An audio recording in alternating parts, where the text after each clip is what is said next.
ಜೈ ಶ್ರೀರಾಮ್. ಎತ್ರ ಎತ್ರ ರಾಮ ಕೀರ್ತನಂ ತತ್ರ ತತ್ರ ಹೃದಯಸ್ಥ ಕಾಂಜಲಂ. ಎಲ್ಲೆಲ್ಲಿ ಶ್ರೀರಾಮಚಂದ್ರನ ಸಂಕೀರ್ತನೆ, ಭಜನೆ, ಆರಾಧನೆ, ಜಪ ನಡೆಯುತ್ತಿದೆಯೋ ಅಲ್ಲಿ ರಾಮಬಂಟ ಹನುಮನು ಆನಂದ ಬಾಷ್ಪದಿಂದ ತುಂಬಿದ ಕಣ್ಣುಗಳಿಂದ ಶ್ರೀರಾಮನನ್ನು ನಮಸ್ಕರಿಸುತ್ತಾನೆ. ಅದಕ್ಕೆ ಗೋಸ್ವಾಮಿ ಸಂತ ಶ್ರೀ ತುಳಸಿದಾಸರು ರಚಿಸಿರುವ ಶ್ರೀ ಹನುಮಾನ್ ಚಾಲೀಸ ವಿವರಣೆ ಕೇಳುವ ಮೊದಲು ಎಲ್ಲರೂ ಹೇಳೋಣ, ಜೈ ಶ್ರೀರಾಮ್, ಜೈ ಶ್ರೀರಾಮ್. ಸಂತ ಶ್ರೀ ತುಳಸಿದಾಸರು 16ನೇ ಶತಮಾನದ ಶ್ರೀರಾಮನ ಪರಮ ಭಕ್ತ ಮತ್ತು ಕವಿ. ಇವರ ಪ್ರಸಿದ್ಧವಾದ ಕೃತಿ ರಾಮಚರಿತ ಮಾನಸ. ಮತ್ತೊಂದು ಅಮೂಲ್ಯ ಕೃತಿ ಹನುಮಾನ್ ಚಾಲೀಸ. ಹನುಮಂತನ ಶಕ್ತಿ, ಶೌರ್ಯ, ಜ್ಞಾನ, ವಿನಯ ಮತ್ತು ಶ್ರೀರಾಮನ ಮೇಲಿನ ಅಪಾರ ಭಕ್ತಿಯನ್ನು ಈ ಸ್ತೋತ್ರದಲ್ಲಿ ಅದ್ಭುತವಾಗಿ ವರ್ಣಿಸಲಾಗಿದೆ. ಹನುಮಾನ್ ಚಾಲೀಸವನ್ನು ದಿನನಿತ್ಯ ಪಠಿಸುವುದರಿಂದ ಭಯ ನಿವಾರಣೆ, ಮನೋಬಲ ವೃದ್ಧಿ, ಆರೋಗ್ಯ, ಶಾಂತಿ ಮತ್ತು ಐಶ್ವರ್ಯ ಲಭಿಸುತ್ತದೆ ಎಂಬ ಭಕ್ತರ ಅಚಲ ನಂಬಿಕೆ. ಈಗ ಒಂದು ಚಿಕ್ಕ ಸಂದರ್ಭದೊಂದಿಗೆ ತುಳಸಿದಾಸರು ಹನುಮಾನ್ ಚೌಪಾಯಿ ರಚಿಸುವುದರ ಸಂದರ್ಭವನ್ನು ತಿಳಿದುಕೊಳ್ಳೇನವೇ?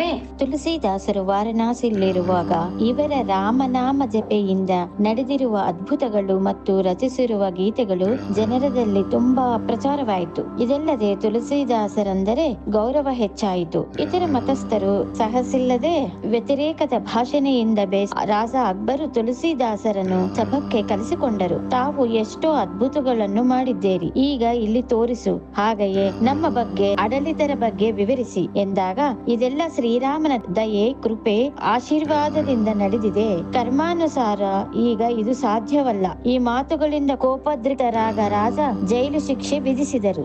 ಶಿಕ್ಷೆ ಅನುಭವಿಸುತ್ತಾ ಬಂದಿರುವ ಸಂಕಟದಿಂದ ಹೊರಬರಲು ಹನುಮನನ್ನು ಶ್ರದ್ಧೆ ಭಕ್ತಿಯಿಂದ ನೆನೆದುಕೊಂಡು ಲೋಕ ಕಲ್ಯಾಣಕ್ಕಾಗಿ ರಚಿಸಿರುವುದೇ ಶ್ರೀ ಹನುಮಾನ್ ಚೌಪಾಯಿ. ಹೀಗೆ ದಿನ ಒಂದು ಚೌಪಾಯಿ ಬರೆಯುತ್ತಿರಲು 40ನೇ ದಿನ ಒಂದು ಪವಾಡವೇ ನಡೆಯಿತು.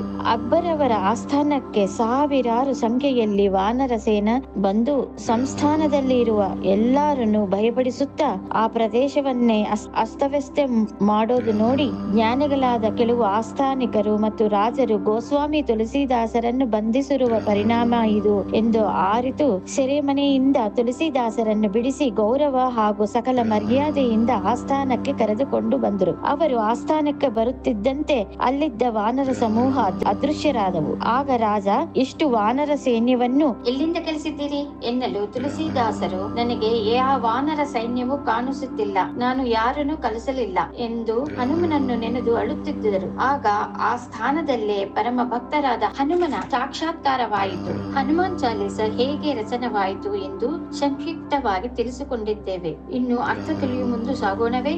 ಹಾಗೆ ಅರ್ಥವನ್ನು ತಿಳಿಯುವ ಮುಂದೆ ಸಾಗೋಣವೇ? ಮೊದಲನೇ ಪ್ರಾರ್ಥನಾ ಶ್ಲೋಕ.